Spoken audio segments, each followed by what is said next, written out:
Hello there, good afternoon. You're watching ABC News. This is ABC Midday, and I am Peggy Nyakwambano. Coming up in the next hour.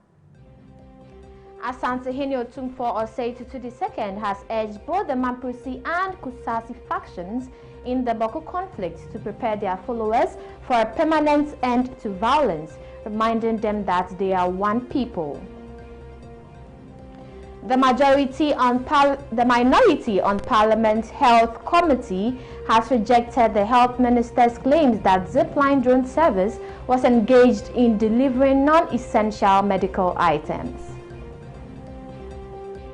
To come, the National Democratic Congress is rejecting claims that its election petition challenging the Midday parliamentary results was filed outside the 21-day statutory window as claimed by the NPP MP suit in the Supreme Court. In business, 3 out of 6 members of the Monetary Policy Committee of the Bank of Ghana have indicated that they will support a further cut in the policy rate at the next meeting in January 2026. Stay with us, we have details of this and more coming up shortly.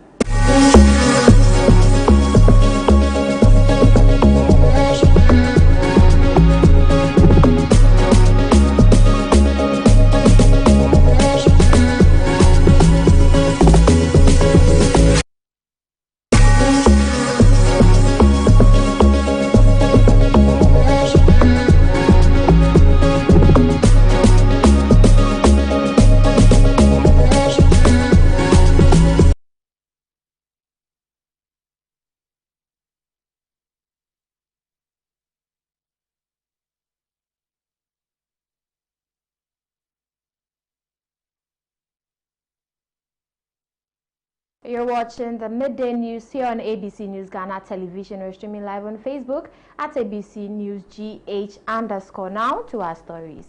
Asante Henry Otumfuo Osei Tutu II has wrapped up months of mediating the long-standing Boko chieftaincy dispute, urging both the Mamprasi and Kusasi factions to prepare their followers for a permanent end to violence, reminding them that they are one people. He delivered this message on December 1, 2025 during a historic face-to-face meeting at the Menchia Palace in Kumasi.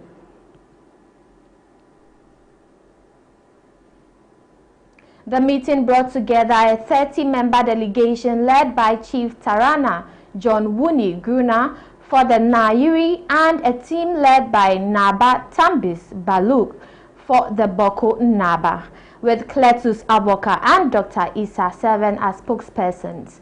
This session capped months of separate engagement as the Asante Henry sought a durable solution to a conflict that has long destabilized the Boko area. Now, palace officials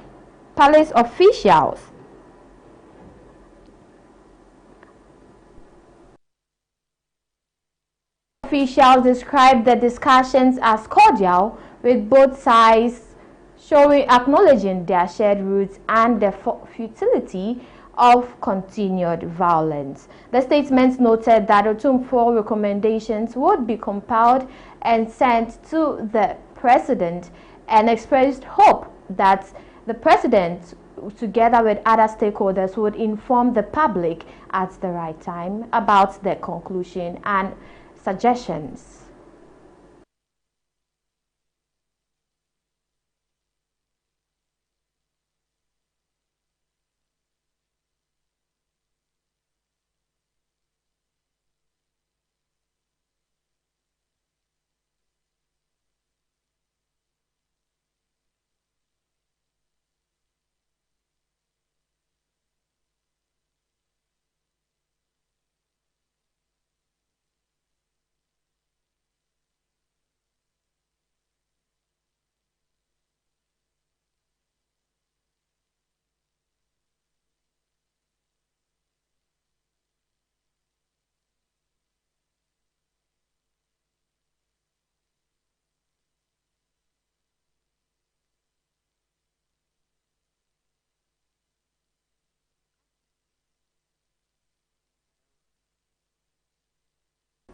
Now, joining us on the line is security analyst Richard Kumado to have conversation on this new development.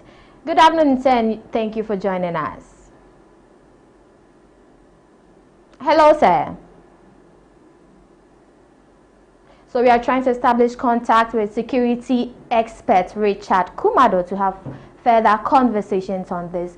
Hello, sir. Good afternoon and welcome to ABC News Ghana Television. Thank you. I can hear you. All right. I can also hear you now.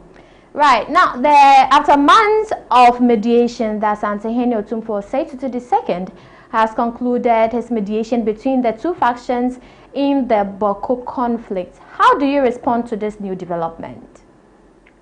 Look, we haven't seen the outcome of the mediation yet. I think it was announced that the report will be submitted to the president who assigned him the job. So until that is out, we do not even know the core issues that made it to the mediation table. We will have to wait for the full report so we can discuss it. By speaking on it generally, it means that the job assigned to him, he has worked at it and he has brought it to a conclusion.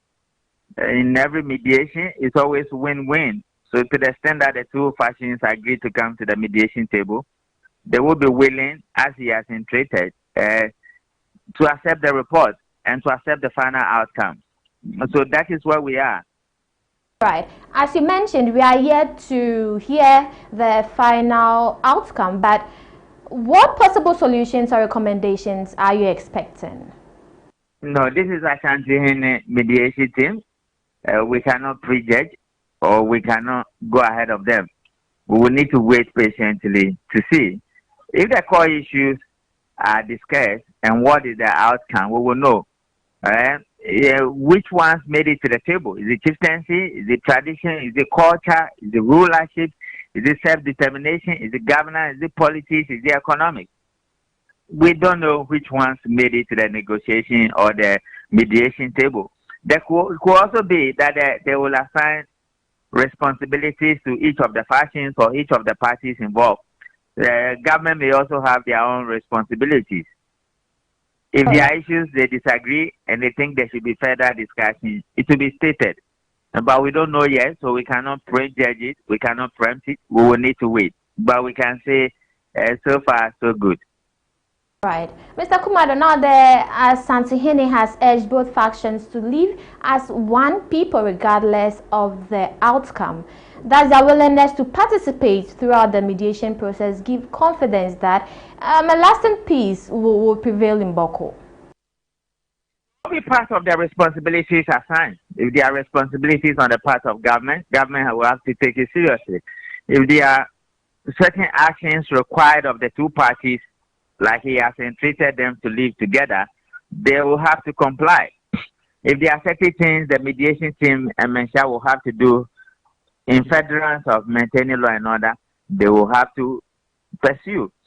If on the other hand, law enforcement officers will have to enforce law and order in certain geographical locations within the Boko enclave, they will also have to act. So in a way, it's a shared responsibility for all the parties involved, including all of us who are Ghanaians, who want to see our brothers and sisters living together with a promise of a prosperity within the Boko enclave, so that the issue of we fighting another will be relinquished to the background. Right. Now, yesterday we saw a little brawl between the youth who were present at the Menchia Palace. How do we ensure that the youth comply to the outcome of this mediation? No, I think there are leaders who have to speak to them, and that is why the leaders were in the palace yesterday. At the conclusion to the procedures that has been initiated by the Ashanti and the Midday team long time ago. And so they will have to speak to them. They will have to encourage them and educate them on what has been discussed and the outcomes respectively. I think what happened yesterday was unfortunate. It was a simple incident because you realize that there were various groupings and gathering sites. So I think it was a motorbike that ran into the crowd or ran into one particular person and led it to the brow. But thankfully, the security agencies resolved it. That particular incident has nothing to do with the issues being discussed in there. And so it's an isolated case, and I don't think it will have any influence on what the recommendations are going to be. People came high hopes and they were jubilating. It was like a fanfare. They didn't come fighting one another. So that should not overshadow the good work Mensah and Ashanti has performed so far. Right, finally, Mr. Kumada, broadly, what measures should the government put in place to ensure that chieftaincy disputes are prevented or resolved before they escalate into that of Boko's conflict? If they do escalate, hand them over to Ashanti, and let's pray that Ashanti will live long. And with the wisdom of Solomon, he would address all of them for it. All right. Thank you for your time this afternoon, You're sir. welcome. That was security expert Richard Kumado. We are still trying to establish contact with MP for Garu, Thomas Anaba, to have further conversations on this. So we were having conversations with security expert Richard Kumado about the possible outcome of the mediation between the Mampusis and the Kusasis, which was led by Asantehene Otumfuo Osei Tutu II. He's saying that we should wait to hear the outcome of these mediations, but then again we hope that whatever the outcome may be, as requested by Asantehene Otumfuo Osei Tutu II, these two parties or factions would adhere to the outcome for peace to prevail. Establish contact with MP for Garu, Thomas Anaba, to have further conversations on this. But in the meantime, we'll take more stories. So the member of Parliament for Pandai constituency, Matthew Nyindam, has filed an application at the Supreme Court seeking to quash the judgment of the High Court's Commercial Division in Tamale, which annulled his parliamentary election victory. Nyindam, through his legal counsel, Gary Nimakomafo, argues that the High Court erred in assuming jurisdiction over the petition filed by NDC candidate Daniel Nsala-Wapao, who challenged the December 7, 2024 parliamentary election results in Pandai. Now, the petition filed on January 25, 2025 was submitted 32 days after the results were published in the government's gazette on December 24, 2024, exceeding the 21-day statutory period prescribed under Section 18 of the Representation of the People Law 1992 PNDCL 284. Nyindam contends that the delay rendered Wapao's petition invalid and that the High Court had no legal authority to entertain it. The parliamentary election petition filed by the first interested party on 25th January 2025 in respect to the parliamentary election held at the Pandai constituency on 7 December 2024 was invalid and could not have properly invoked the jurisdiction of the High Court Commercial Division Tamale. Nyindam's affidavit submitted to the Supreme Court states the High Court ruling delivered on November 24, 2025 had annulled the entire Pandai election and ordered a rerun within 30 days.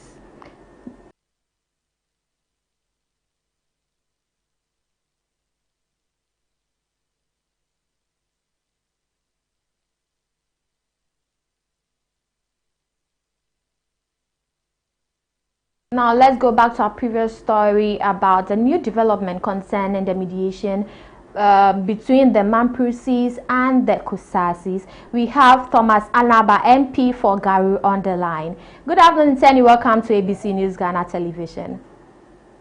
Yeah, good afternoon to you and good afternoon to your listeners. All right. With regards to this new development, I want to take your thoughts on how does Asantehene handle the situation?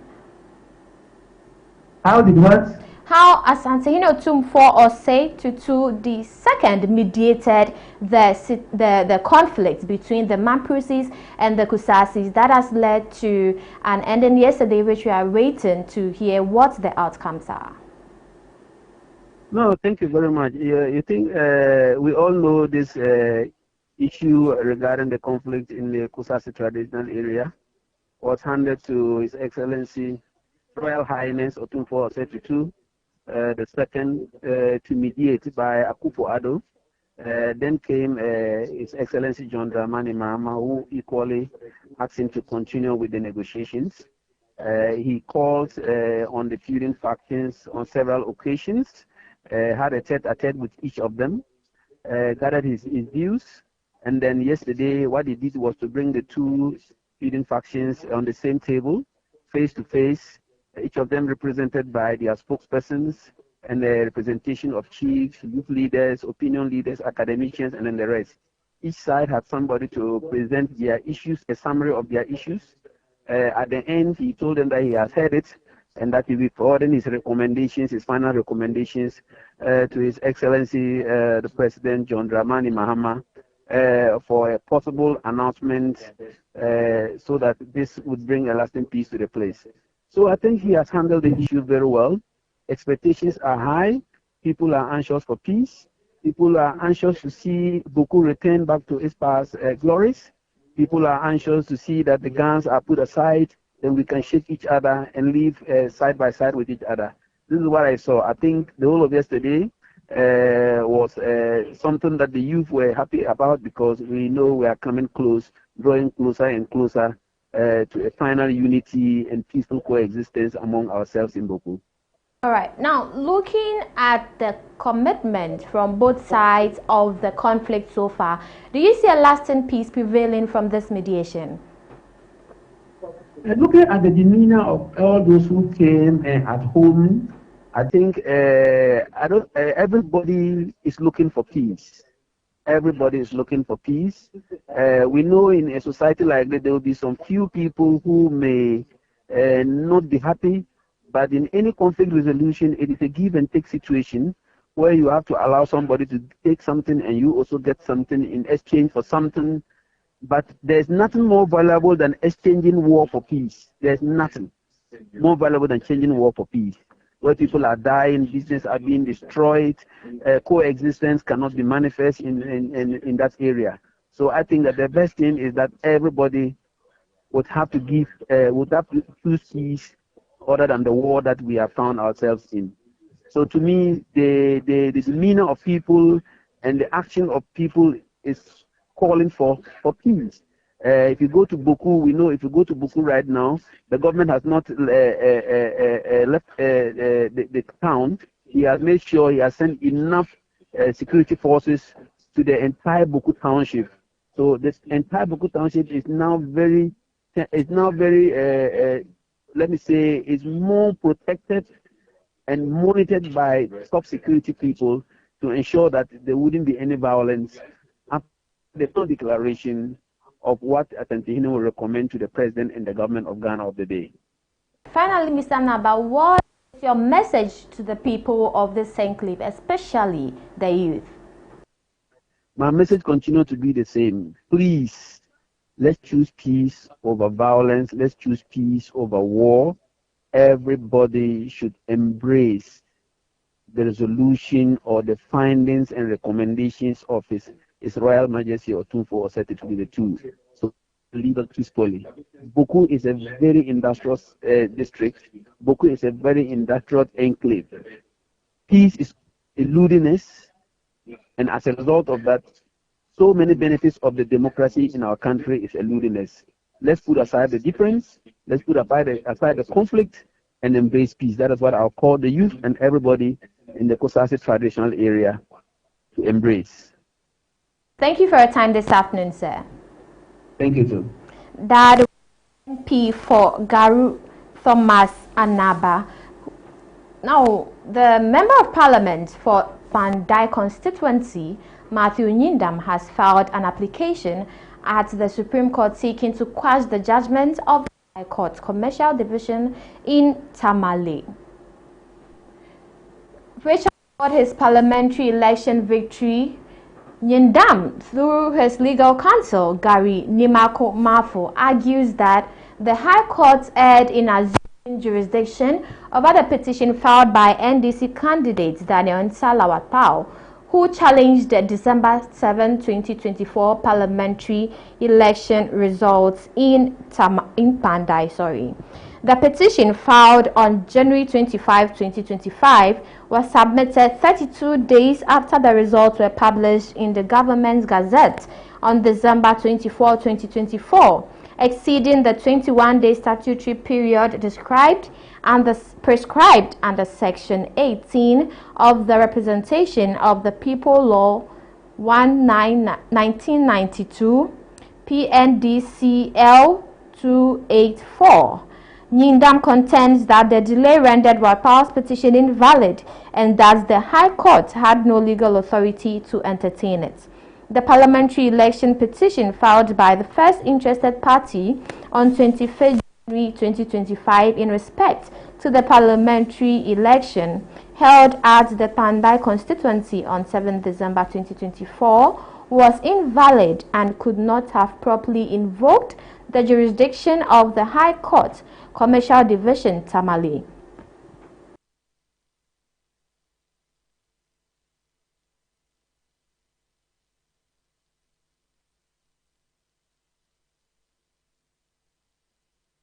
Joining us on the line is constitutional lawyer Kwame Adolfo to have further conversations on this. Good afternoon, Tenny. Welcome to ABC News Ghana Television. Hello, sir.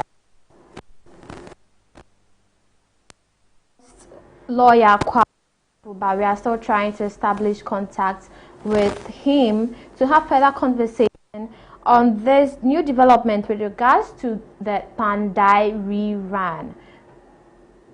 So now incumbent MP Matthew Nyindam is challenging the Tamale High Court's decision ordering a rerun across all polling stations in Pandai constituency, and also has gone to the Supreme Court challenging the High Court's ruling for a rerun in the constituency, saying that the NDC MP filed a petition after the deadline, which is 21 days after the election, for the court to re-look at the election results from the December 2024 parliamentary election polls.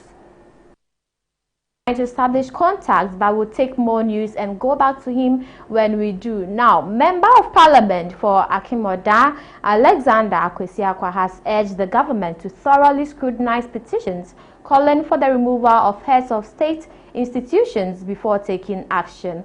Speaking on ABC in the morning, he acknowledged that while every citizen has the constitutional right to petition, petitions targeting critical national institutions must be carefully assessed to prevent a situation where petitions overwhelm the system. He stressed that the need for a mechanism that discourages indiscriminate petitions, stressing the need to protect essential state institutions from unnecessary political pressure. As citizens of a nation, we all have equal rights. But I'm saying that if the Constitution gives you an opportunity to petition for the removal of very critical state institutions like that, you just don't accept any petition as it is. You need to scrutinize the petition. Otherwise, you are given the opportunity to have floods of petitions, because people will just petition because they have the opportunity to petition. You understand? And so what I'm calling for is a kind of system where people don't get encouraged to just petition anyhow. So I will be surprised that that particular aspect of our constitution will stay after the review program, because once it's been done, people now know that every petition must be looked into. Okay. And so people are now going to go into the constitution and find where petitions can allow certain people to be removed.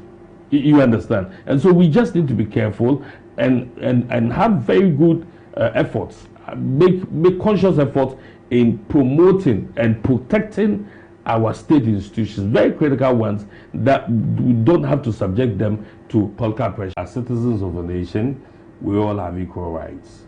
But I'm saying that if the Constitution gives you an opportunity to petition for the removal of very critical state institutions like that, you just don't accept any petition as it is. You need to scrutinize the petition. Otherwise, you are given the opportunity to have floods of petitions, because people will just petition because they have the opportunity to petition. You understand? And so what I'm calling for is a kind of system where people don't get encouraged to just petition anyhow. So I will be surprised that that particular aspect of our constitution will stay after the review program, because once it's been done, people now know that every petition must be looked into. Okay. And so people are now going to go into the constitution and find where petitions can allow certain people to be removed. You understand? And so we just need to be careful and have very good. Now let's go back to Pandai constituency. The National Democratic Congress is rejecting claims that its election petition challenging the Pandai parliamentary results was filed outside the 21-day statutory window. Responding to Matthew Nyindam's arguments before the Supreme Court, the NDC insists its petition was lodged within the legally required time frame. Speaking on ABC News Ghana, Deputy Director of Elections Madi Jibril stated that the party complied fully with Section 18 of PNDC L284 and described suggestions of a late filing as misleading. He argued that the NDC's legal team acted promptly once the election results were gazetted on January 6, 2025. Madi Jibril added that the party is confident the Supreme Court will uphold the validity of its petition. It's allowed for us to test laws at any given time. It's allowed. But this is one of the process that is laughable. 11 months into the case, in this case, the lawyers were there. All this process went through. And today they are telling us, we're going to court to say that we filed the case outside the period of 21 days. They have the right to go to court, but it doesn't mean that going to court means that you're going to win the case. Because I'm here to see what date are they referring to that the Gazette was published. If they're able to prove the date that the Gazette was published and it's a wrong date, then we'll take it from there. But I believe that we're within time when we file the case, especially when the MPP themselves, the MP himself, challenged the decision of the case in the beginning at the High Court, citing the same issue at the Supreme Court. But the court ruled against it, and then they continued the case till this date. So I'm surprised that they are going back to this gymnastic of issues. But I'm not surprised. It is something that we knew that they would do, knowing very well that MPP. Joining us on the line is constitutional lawyer Kwame Adofo to have further conversations on this. Good afternoon, Tenny. Welcome to ABC News Ghana Television. Good afternoon. Right. Lawyer Adofo, the incumbent MP Matthew Nyindam is challenging the Tamale High Court's decision ordering a rerun across all polling stations in the Pandai constituency. From a legal standpoint, did the trial judge err at arriving at this? I am not in a position to say at this stage what he did.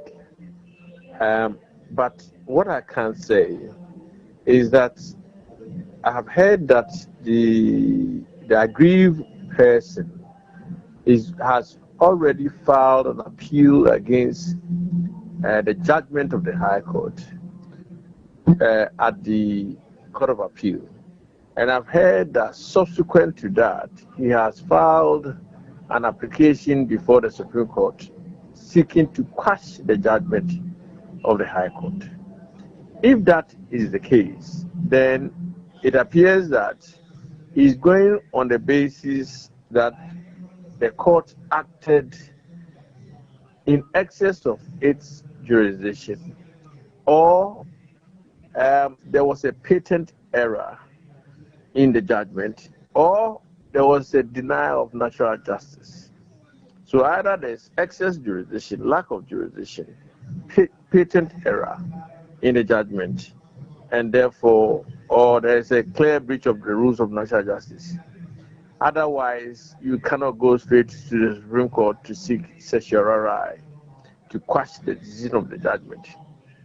Now, I am not in a position to see why they have gone, except to say what I've heard in the media is that he's going on the basis that the petition itself at the High Court was filed outside the mandatory requirement of 21 days. If that is the case, then the court ought not have entertained the petition in the High Court. In the sense that if that is true, it was filed outside the 21 days, then that will go to the jurisdiction of the court, of the High Court itself, in hearing the matter. And that's probably the basis upon which they decide to go to the Supreme Court to test it. Now, is it a norm that when a candidate or a petitioner goes to court with a particular number of polling stations, to be relooked at, or for elections to be conducted at a particular number of polling stations, is it a norm that the judge rules over all the polling stations in the constituency rather than that particular number of polling stations given or petitioned for? Look, my answer is no. And that would be extraordinary, in a sense that the judge will be entering into an arena of inquisitorial findings rather than the usual adversarial mode of contention, so to speak, or dispute resolution.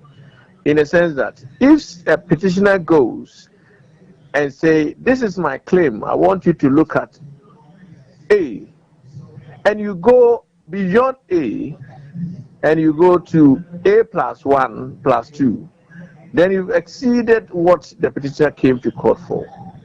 That will be what is probably the basis of them going to the Supreme Court, saying that the court acted beyond the main claim or contention upon which they had come to court for.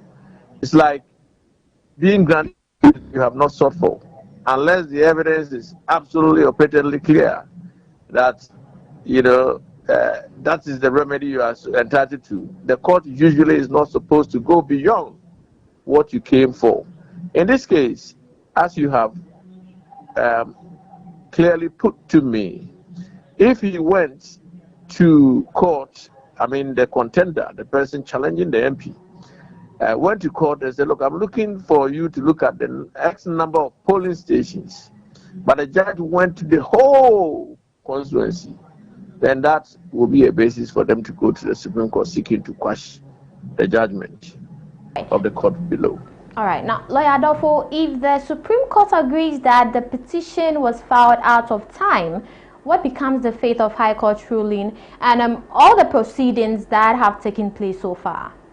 Well, you see, if the Supreme Court holds that the petition was filed out of time, the mandatory required time, you see, time, as far as the Supreme Court, the courts are concerned, not only the Supreme Court, is critical importance. The Act will specify the number of days you are required to go. If you don't go, that's it. You are barred forever. So if the Supreme Court were to hold, or is to hold, that he filed a petition way out of the time stipulated by law, then it will go to the jurisdiction of the court itself, the High Court itself, in hearing the matter. Jurisdiction is key. If you don't have jurisdiction, you cannot hear the matter. So if it was filed after the 21 days, then that will affect the High Court's jurisdiction to hear the matter. It means all the matters all the consequential orders that were made by the court will be null and void and of no effect. All right. Thank you for your time this afternoon, sir. You are always welcome.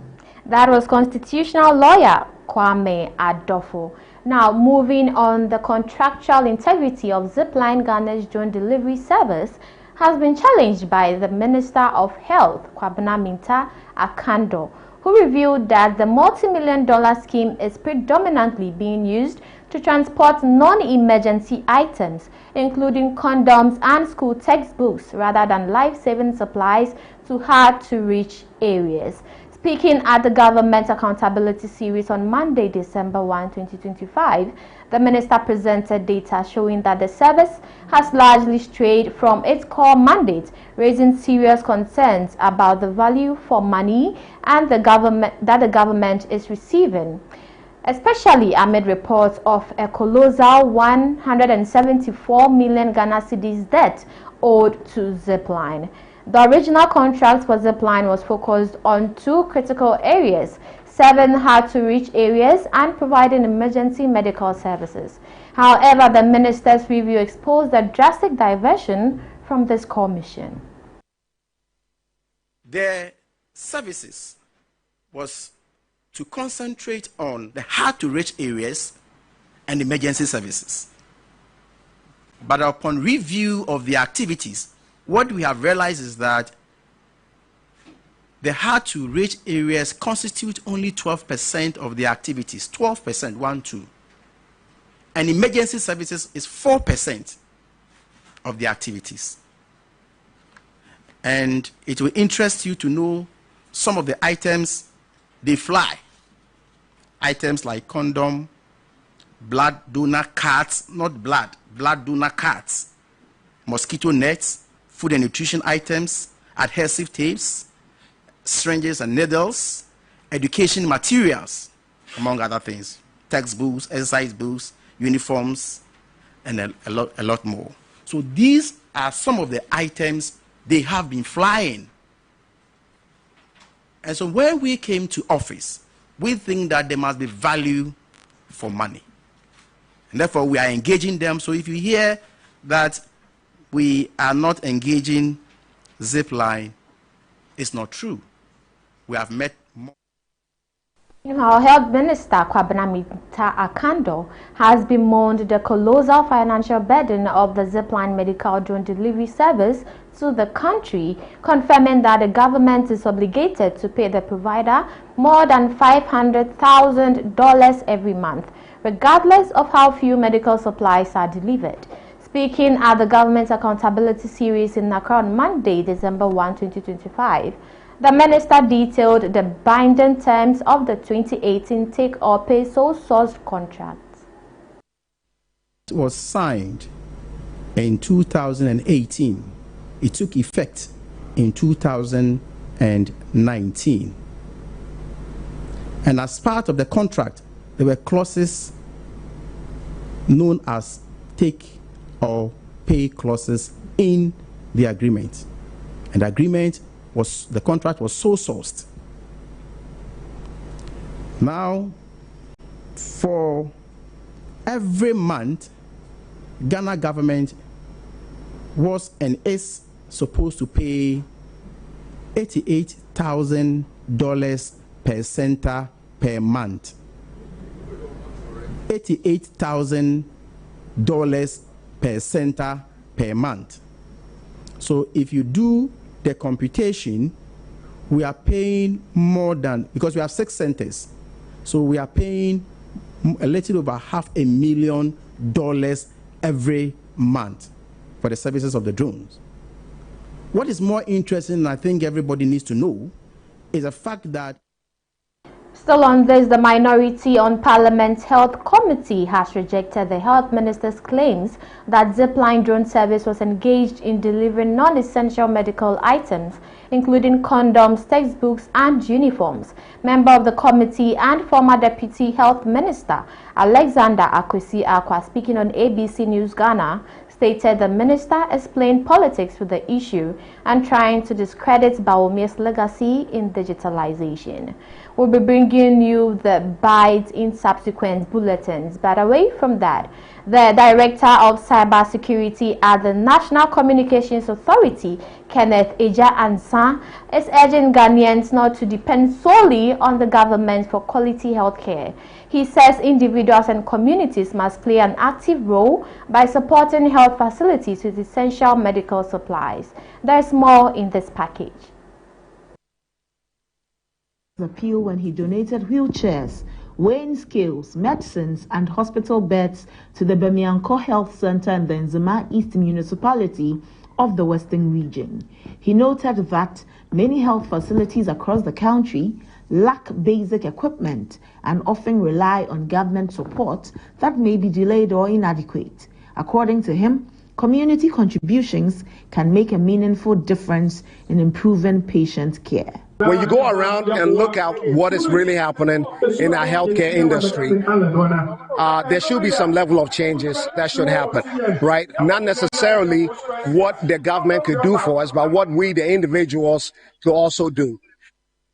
I have been blessed and I have extreme confidence in His Excellency John Dramani Mahama, as well as the current Minister of Health, to make sure that we deliver healthcare in the right way that it should be. Now, I have to be honest with you. It's been deplorable in certain areas, but all it takes is bringing the awareness to the society, right? It can help, right? What if so be out to me a donating one city, right? Can you imagine the difference we can make as a community, right? We started this a couple of years ago, trying to help one way or the other. He also used the opportunity to address the growing threat of cybercrime. Speaking to the media, he called on the government to intensify measures to combat digital fraud and urged citizens to be more vigilant in protecting their online information. There are three things we have to look at when it comes to cybersecurity: people, processes, and technology. We have to find a way to get awareness, right? Not just to management level, but to our locals, right? Because they are fallen victims to a lot of this cyber crimes that is happening, right? We also have to find ways to make sure that we are employing proper technology to help curb away some of this stuff. So it's not far-fetched. I just believe that what we need to do as a nation, as myself, is... You're still watching ABC Midday News here on ABC News Ghana Television. Up next is business news.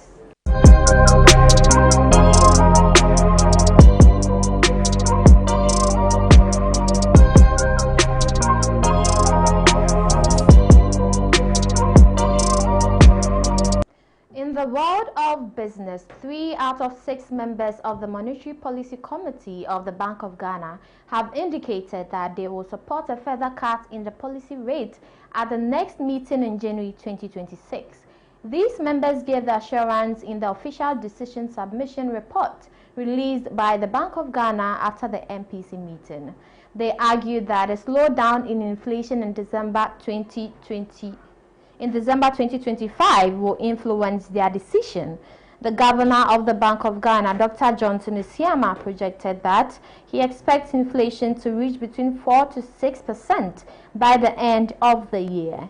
The official submission report also revealed that 3 out of 6 members of the Monetary Policy Committee voted for the policy rate to be cut by 350 basis points to 18%. The members also cited improved indicators coming from all the sectors of the economy.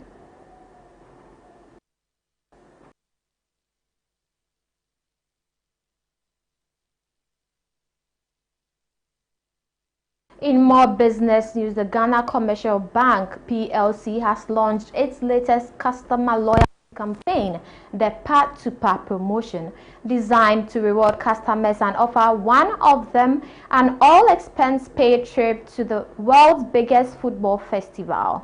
The launch, held at the bank's head office in Accra, highlighted GCB's commitment to celebrating its customers while leveraging the unifying power of football. There is more in this report. That serves every Ghanaian. We deem it an honor to bring this promo to you, for you to have the chance of winning something, because the Black Stars will be in the US. You have the chance, if you participate in this promo, to be selected to participate. Go and cheer up our dear Black Stars to help them bring glory back to Ghana. I want to encourage all of us to participate in the promo. When you go home, tell your loved ones, tell your friends that GCB is running the deposit promo. We are doing this first and foremost to reward you for your loyalty over the years. All the performances we've seen from the bank is because of your continuous support and your patronage of the bank's businesses. Informally unveiling the promotion, Executive Head of Retail Banking, Sina Kamagate, described Pa2Pa as the most ambitious customer reward initiative in GCB's 72-year history, emphasizing that it serves as a direct show of appreciation to long-standing customers. So by the authority vested in me as the executive head of the retail banking, I declare our Pa2Pa deposit promo duly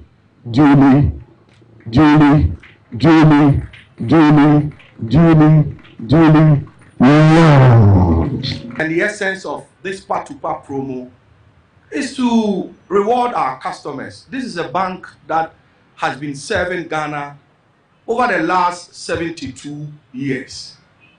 And it is our customers who have made this possible. And anytime there is fun, we are the first bank to make sure that we include our customers in that fund. To ensure transparency and integrity throughout the campaign, branch manager Richard Wobel announced the partnership with the National Lottery Authority, explaining that the NLA will oversee key processes to guarantee a free and fair promotion. With more points, you stand a chance of being among the first four. And one will be out of a general draw, and that will be run on the Caritas platform by NLA. And the team is here to even give a word to that. Okay. So one person who is the first in the grand finale will be someone who will come out of a draw, one on the Caritas platform, and that will be the first person. And the next four will be the top 4 people with the highest number of points in that order. The launch event also featured a friendly football match between the GCB team and GADFC, accompanied by dancers and cheerleaders, symbolizing the energy and excitement surrounding the grand prize, an opportunity to experience. That is all for business news. Up next is sports with James Oheneba-Makion.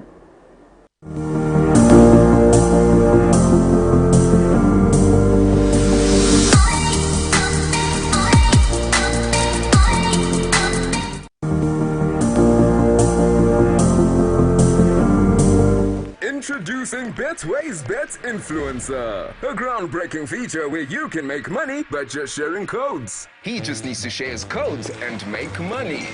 The more his codes are used, the more money he makes.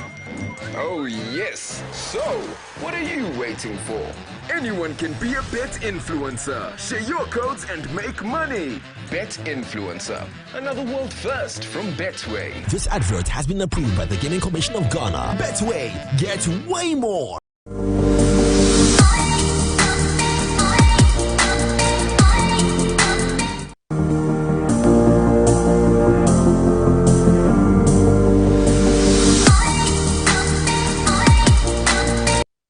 Hello, it's time for sports on the Midday News with me, James Oheneba-Makion. Let's start from the camp of the Black Queens. And Black Queens head coach Kim Bioka has urged his players to show courage, self-belief, and relentless teamwork ahead of Ghana's much anticipated friendly against England tonight at St. Mary's Stadium. Addressing the media during the pre-match press briefing, Bioka reflected on England's commanding performance in their recent victory over China, noting it offered crucial insights for his team. I understand. I mean, England played great, and in the same time, I think I respect China. I mean, we're talking about a team, a nation that is 16 in the world, and we are 67, so I can't blame them too much. But I think how they attacked the game, they did some mistakes. I think they were too afraid in the game. I think they were afraid to lose with big numbers, and if you are afraid to play against England, then you're going to be destroyed, and that was exactly what happened. I think we need to attack the game a little bit different. If it's insurance or not, I don't know. We will see after the game, but we believe in ourselves. We know that we have strong players. They're ready to tackle, to work hard, and take every duel. And I think that's going to make the difference for us. And I hope that we can stay in the game as long as possible. We're attacking the game, like I said. Our game plan is to win it. If it's possible or not, if it's realistic, I don't know, and I don't care, to be honest. I like the fact that we work hard and we dream big, and we're doing it together. You're going to see a hardworking. Now still on the Black Queens, meanwhile Black Queens player Chantel Boy has declared that Ghana will approach their historic showdown with England with confidence and self-belief, insisting the team will not be intimidated by the European champions. I think for me, speaking for the girls as well, we're excited to play this game. I think we believe in our own qualities. You've mentioned a couple of countries there, but none of them countries are Ghana. As you've said, we haven't played England before, so it's the first time the two nations are going to meet. We back ourselves. We enjoy the football that we play, and we know when we play the football, we can be a force against any team, any country that we come up against. So I think we've got the belief in the camp. We've got the excitement in the camp. Now to the Ghana Premier League, and 11-1, their head coach Emmanuel Edu believes Monday's 2-0 triumph over Dreams FC could serve as a turning point in their class battle to stay in the Ghana Premier League. While the victory provided a welcome boost, Edu stressed that there is no room for complacency as the relegation fight remains intense. No, I think some of the games they lost, they played better, but you see, it's about results. So I would say this is the best game, because that's where you have won and not 1-2, which is it's a bit convincing. The celebration ends right now because where we are stated on the table is very bad. It's not good. So if we have to be carried away by this result, then we're not going nowhere. So we'll just put in this 3 points somewhere, and we'll regroup, and then we'll fight for the next point. Exactly so, my brother. You see, hard work pays, and that's what we want to do. So that'll be all for sports on the Midday News with me, James Ohinbawakem. Up next is international news.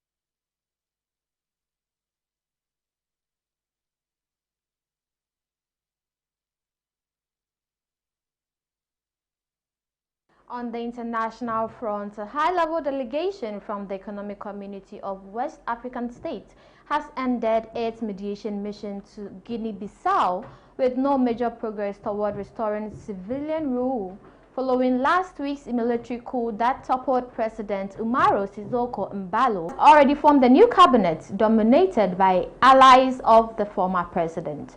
While ECOWAS continues to insist on the corrupted electoral process, the bloc has suspended Guinea-Bissau from all decision-making bodies pending democratic reinstatement. Still on the international front, hundreds of angry residents in the Haitian city of Saint Mark took control of the local city hall on Monday, demanding urgent protection from a surge in gang violence that has devastated communities in the country's central region. The mass demonstration followed a weekend of deadly attacks in which heavily armed groups stormed towns, killed civilians, and burned homes, leaving families fleeing for safety. The unrest comes amid growing fears that gangs are expanding control over the Artibonite region. Local activists say authorities had been warned repeatedly about rising threats, particularly from groups based in nearby Savian.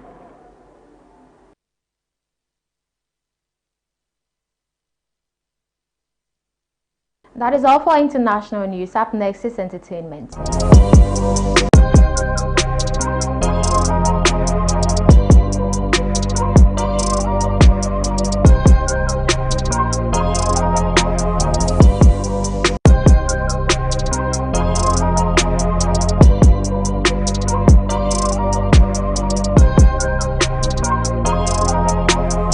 In entertainment, Ghanaian music star Kofi Kinata is set to release his latest song, Have Mercy 2, tomorrow, and the excitement around it keeps growing. The artist recently shared a teaser for the track, which drops on December 3 as a follow-up to his 2022 song about perseverance and faith. The teaser has already made the song trend on X, where many fans are talking about it. The new track features rap icon Sarkodie marking their first collaboration despite years of mutual respect. Audio snippets shared online suggest a powerful blend of Kinata's melodic highlife style and Sarkodie's sharp, energetic rap. Many fans believe his combination will create a major hit just before the Christmas season. Reactions from fans on X show how eager people are for the release. Users have been praising the teaser, with many saying they can't wait to hear the full track.